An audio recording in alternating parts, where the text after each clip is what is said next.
Okay, so we've been looking at the attitudes of various social and cultural groups towards the management of their personal finances, how important they feel it is to save money, and what they save their money for. One aspect that we haven't yet considered is gender. So if we consider gender issues, we're basically asking whether men and women have different attitudes towards saving money, and whether they save money for different things.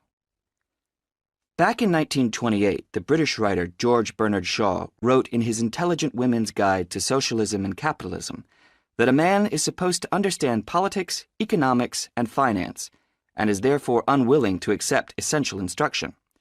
He also said, a woman, having fewer pretensions, is far more willing to learn. Now, though these days people might question a lot of the assumptions contained in those statements, recent research does suggest that there are some quite fundamental differences between men and women in their attitudes to economic matters. Let's look at what men and women actually save for. Research studies of women in North America have found that women are far more likely to save for their children's education, and they are also more likely to save up in order to buy a house one day.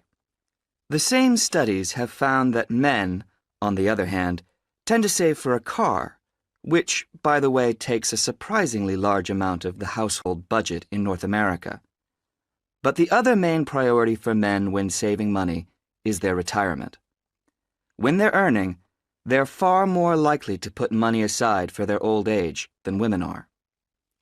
Now, this is rather disturbing, because, in fact, the need for women to save for their old age is far greater than for men.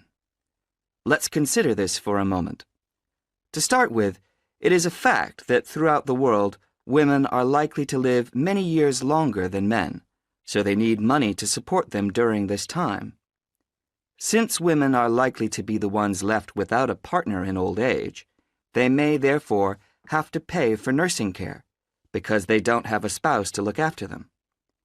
Furthermore, the high divorce rates in North America are creating a poverty cycle for women. It is the divorced women who will most often have to look after the children, and thus they need more money to look after not just themselves, but others.